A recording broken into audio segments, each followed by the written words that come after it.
Tell us about your testimony. How did you come to know the Lord? Was there a seed planted? Was there an incident in your life that sort of changed your life and said, "Wait a minute, God cares about me"? You know what happened? Well, I grew up in a Christian household. My dad was a pastor, and he was an evangelist for 25 years, and did all that. And I used to go up and do missionary work with him with the Apaches in Arizona. My grandfather was a pastor for 75 years. So, I grew up in a Christian home, yeah. And my wife's father is a Baptist pastor. So I was like, we were PKs, preacher's kids, married each other. So I always refer to myself as the real prodigal son. Because, I went out and the Lord let me do everything. Maybe he didn't let me, but allowed it, and then just started reeling me back in, saying, okay, you've seen enough. Now, let's bring you back to where you belong. And when you get out there and you realize that you've had every car, you've had every house, and then all that, you realize that that's not the answer. That there's a great big nothing out there at the end of that. So the materialism doesn't mean anything, and a lot of people say that there's a big God-shaped hole in your heart, and when that's filled, then you really are satisfied. I think that's where I'm at right now. I'm very young in the faith, even though I grew up in it. So I do a lot of study, a lot of Bible study, things like that.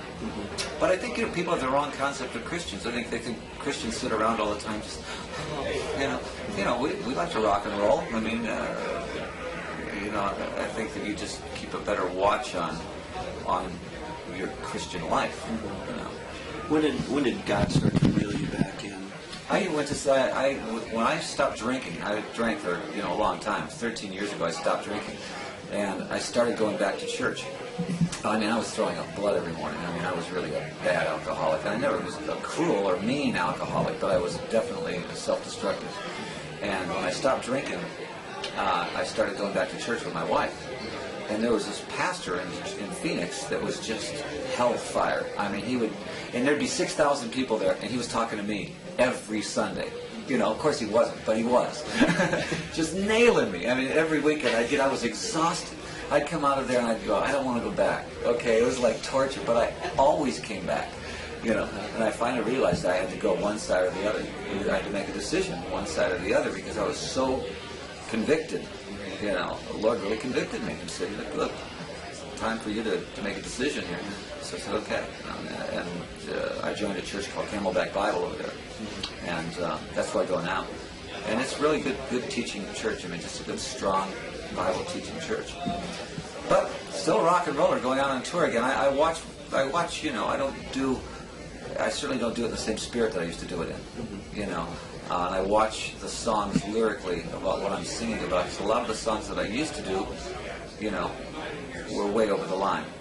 But I think a lot of my hits were fine. They were socially, they were socially blistering songs, but society needs to be blistered.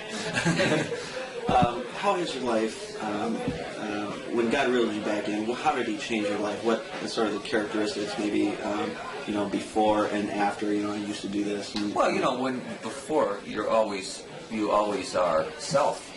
You're always self-centered, everything is for you. It's yourself is God. And we make lousy gods. Humans make really lousy gods, I think.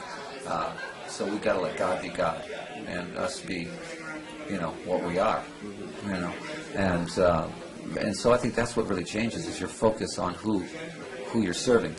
You're not serving you're serving Christ, There's a lot of people who may see this interview, a lot of people who may have been big fans of yours 20, 25 years ago who are still living in the world, they don't know Christ. What could you say to them? Well, they're going to eventually know Christ.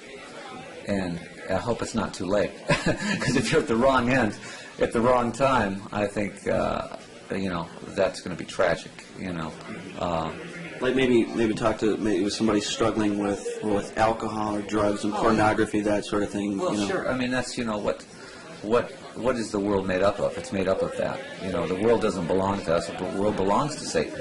So we're living in that world, and we're bombarded with that every day.